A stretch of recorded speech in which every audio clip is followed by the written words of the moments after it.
네, 국민의당은 오늘부터 이틀간의 여론조사에 돌입한 가운데 내일 대통령 후보가 최종 확정될 것으로 보입니다.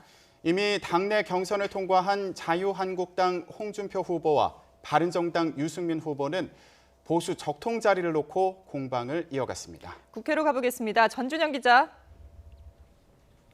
네, 국회입니다. 자, 국민의당도 내일 후보가 최종 결정되겠죠? 네, 다른 당과 마찬가지로 국민의당 경선도 막바지에 이르렀습니다. 오늘부터 이틀간 대선 경선 여론조사를 진행하고요. 내일 대전과 세종, 충청 지역 투표를 마지막으로 지역별 순회 경선 결과와 여론조사 결과를 합산해서 대선 후보를 확정합니다.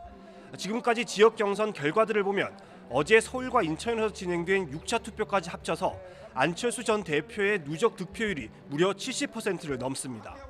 이 때문에 마지막 투표 결과에 상관없이 안 전 대표가 과반 득표로 내일 국민의당 후보 자리에 오를 게 확실시되고 있습니다. 이런 점을 고려한 듯 안 전 대표는 오늘 경선을 앞둔 충청 지역을 찾는 대신 제주에서 열리는 4.3 희생자 추념식에 참석해 유족들을 위로했습니다. 반면 손학규 의장과 박주선 부회장은 충청 지역 유권자들에게 지지를 호소하면서 하루 앞으로 다가온 충청권 경선을 준비하고 있습니다. 정의당 심상정 후보도 오늘 4.3 희생자 추념식에 참석한 뒤 제주 제2공항 건설 지역 주민들과 간담회를 열어 지지를 호소했습니다. 네, 자유한국당 홍준표, 바른정당 유승민 후보는 단일화 문제로 연일 공방을 이어가고 있죠. 네, 홍준표 후보는 바른정당 유승민 후보에게 거듭 조건 없는 후보 단일화를 촉구했습니다.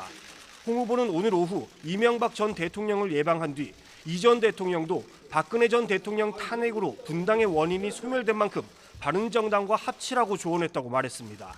특히 바른정당이 합당을 거부하는 건 감정의 앙금 때문이라면서 대선이라는 큰 판이 벌어졌는데 어린애들도 아니니 앙금을 가라앉힐 정도의 정치적 역량이나 포용력은 있을 것이라고 말했습니다.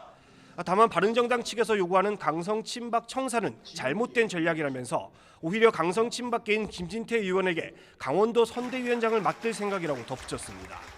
유승민 후보는 홍준표 후보가 불법 정치자금 수수 혐의로 재판받는 피고인인데도 대선에 출마하는 건 몰상식한 코미디라고 비판하면서 자신이 보수의 대표가 되겠다고 거듭 강조했습니다.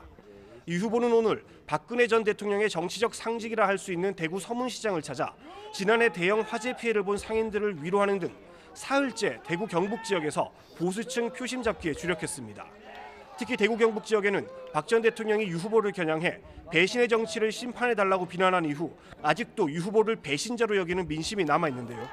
유 후보는 자신도 박 전 대통령 탄핵과 구속이 가슴 아팠지만 최고 공직자의 헌법과 법률 위반에 대해서는 공과 사를 명확히 구분하는 게 대구 경북의 정신이라면서 그 점을 분명히 인식해 줄 것으로 기대한다고 말했습니다. 지금까지 국회에서 YTN 전준영입니다.